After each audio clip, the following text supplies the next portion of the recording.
अस्सलाम वालेकुम everyone, welcome to Cafe Mathematics. पिछली कुछ वीडियोस में हमने देखा था कि जो हमारे पास फ्लैट प्लेन होता है या फ्लैट स्पेस होती है, उसमें अगर हमारे पास एक लाइन हो और एक पॉइंट हो तो हम उस लाइन के पैरेलल एक यूनिक लाइन ड्रा कर सकते हैं जो उस पॉइंट में से पास हो रही हो। दूसरे लफ्ज़ों में, अगर हमारे पास फ्लैट सरफेस हो तो उसमें हर लाइन के कोरस्पॉन्डिंग किसी ना किसी पॉइंट में से एक यूनिक पैरेलल लाइन हमारे पास एग्जिस्ट करती है। और पैरेलल लाइन का उसमें जो मीनिंग होता है वो ये होता है कि जो पैरेलल लाइंस होती हैं वो कभी भी एक दूसरे को इंटरसेक्ट नहीं करती। और दूसरा, ये जो डेफिनेशन है ये इक्विवेलेंट होती है कि पैरेलल लाइंस को अगर कोई लाइन इंटरसेक्ट करती है तो उसके जो एडजेसेंट इंटीरियर एंगल्स होते हैं वो उनका जो सम होता है वो 180 के इक्वल होता है। तो ये डिफरेंट डेफिनेशंस जो हैं पैरेलल लाइंस की वो इक्विवेलेंट है यूक्लिडियन ज्योमेट्री के अंदर। और उस फ्लैट सरफेस की जो ज्योमेट्री होती है उसमें जो ट्रायंगल के एंगल्स का सम होता है वो 180 होता है। आज हम देखेंगे कि अगर हमारे पास एक स्फीयर हो तो स्फीयर के ऊपर पैरेलल लाइंस एग्जिस्ट करती हैं या नहीं करती। तो स्फीयर के ऊपर जो पैरेलल लाइंस होती हैं वो हम डिफ़ाइन कैसे करते हैं। स्फीयर के ऊपर जो ग्रेट सर्कल्स होते हैं उनको हम पैरेलल लाइंस कहते हैं। ग्रेट सर्कल्स ऐसे सर्कल होते हैं, ठीक है, ये एक ऐसी लाइन होती है, ऐसा एक ग्रेट सर्कल होता है जो स्फीयर के सेंटर में से पास कर रहा होता है। वैसे तो आपको काफ़ी सारे सर्कल्स ये भी नज़र आ रहे होंगे जो इस ग्लोब के ऊपर, जिसे हम लैटीट्यूड कहते हैं, लेकिन वो लैटीट्यूड को हम स्ट्रेट लाइन नहीं कहते। स्ट्रेट लाइन हम उन सर्कल्स को कहते हैं जो स्फीयर के सेंटर में से पास हो रहे हो, यानी कि जितनी भी लॉन्गिट्यूड लाइंस हैं ये तमाम क्या है, ग्रेट सर्कल्स हैं, और इनको हम स्फीयर के ऊपर स्ट्रेट लाइन कहते हैं। तो अब आप नोट करें कि कोई सी भी आपको यहाँ पे पैरेलल लाइंस नज़र नहीं आएंगी। कोई भी आप दो ग्रेट सर्कल्स उठा लें यहाँ से, लेट्स सपोज एक ये ग्रेट सर्कल है, दूसरा ये ग्रेट सर्कल है।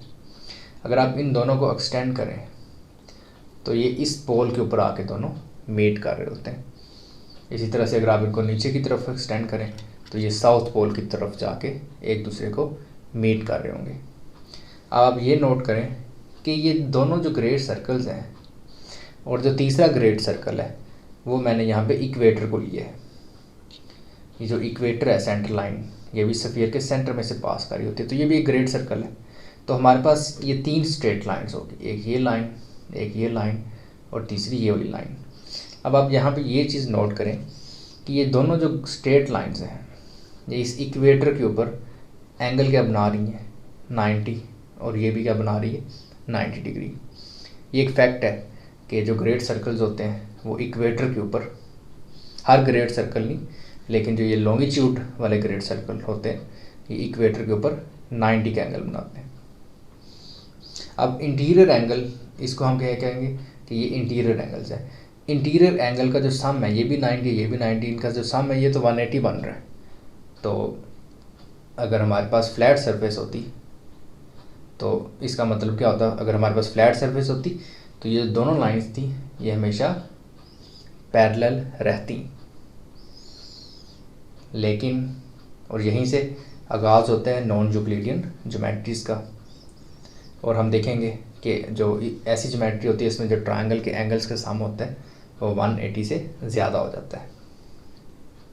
तो अब देखें कि अगर आप इन दोनों लाइंस को इंटरसेक्ट करें जैसा कि हमने देखा है तो ये तो पैरेलल नहीं है, ये तो इस पॉइंट के ऊपर आके इंटरसेक्ट कर रही है, हालांकि इनके इंटीरियर एंगल्स का जो सम है वो 180 है। तो एक तो ये बात होगी। इसी तरह से आप इसमें कोई भी दो लाइंस ले लें, ठीक है, कोई भी दो जो लाइंस होंगी या दो ग्रेट सर्कल होंगे वो कभी भी पैरेलल नहीं होंगे। तो यूक्लिड का जो एक्सियम था, जो पांचवा एक्सियम था कि हमारे पास हर स्ट्रेट लाइन के करस्पॉन्डिंग किसी पॉइंट में से एक यूनिक पैरेलल लाइन होती है, उसकी यहाँ पे नफ़ी होती है,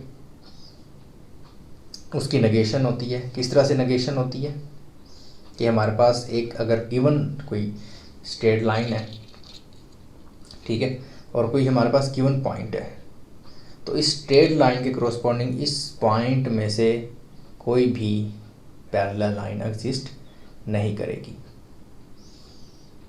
और जब हम ये चीज़ एज्यूम करके चलते हैं तो हमारे पास जो ज्योमेट्री होती है उसको हम एलिप्टिक ज्योमेट्री कहते हैं या स्फेरिकल ज्योमेट्री कहते हैं। और इस पोस्टुलेट की वजह से हैविंग नो पैरेलल लाइन, इसकी वजह से हमारे पास जो रिज़ल्ट आता है वो क्या आता है कि जो ट्रायंगल के एंगल्स का जो सम होता है 180 से ज़्यादा हो जाता है। इसके अलावा भी काफ़ी सारी चेंजेस आ जाती हैं। तो यहाँ पे नोट करें ये कैसे ज़्यादा होता है। अगर आप इन दोनों स्ट्रेट लाइन को एक्सटेंड करें तो ये दोनों कहाँ पे जाके मीट करेंगी, यहाँ पे पोल पे मीट करेंगी। ये यहाँ पे आके मीट कर रही हैं। एक तीसरा ये पॉइंट, एक पॉइंट ये हो गया, एक पॉइंट ये हो गया और एक पॉइंट ये हो गया। तो आपके पास ट्रायंगल किस टाइप की बन रही है, तो ट्रायंगल कुछ हमारे पास इस टाइप की बन रही है। यहाँ पे इसको हम मज़ीद एक्सटेंड करते हैं।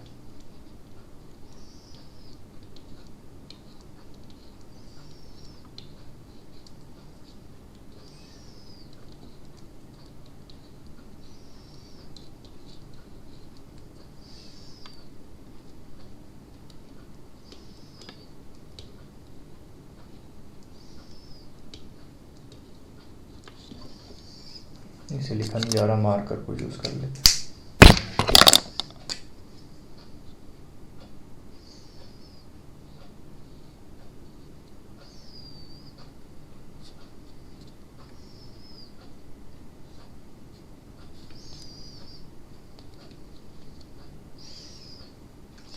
आप नोट करेंगे इस स्फीयर के सरफेस के अंदर एक ख़ास चीज़ होती है जिसे हम कर्वेचर कहते हैं।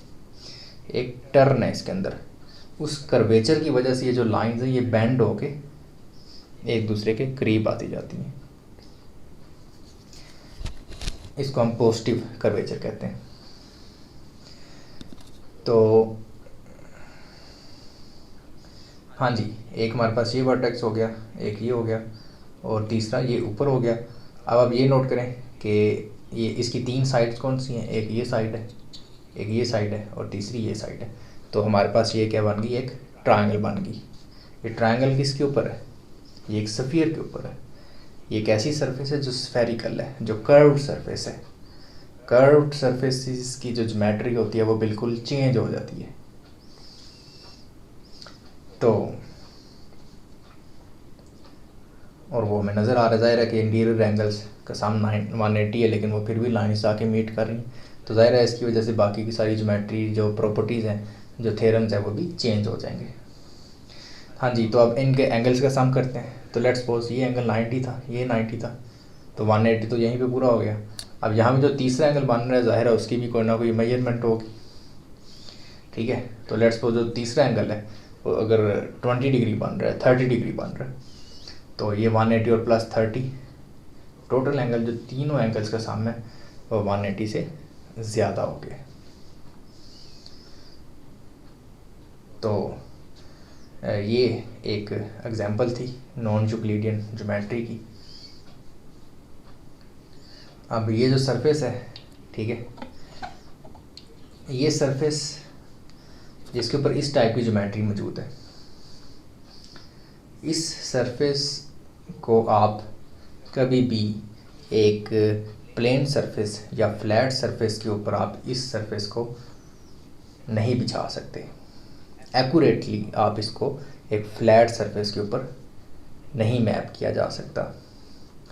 तो जो हमारे पास जो फ्लैट सरफेस के ऊपर जितने भी मैप्स होते हैं, जो हमारे पास फ्लैट सरफेस के ऊपर होते हैं, वो तमाम के तमाम जो मैप्स होते हैं वो इनएक्यूरेट होते हैं, एक्यूरेट नहीं होते।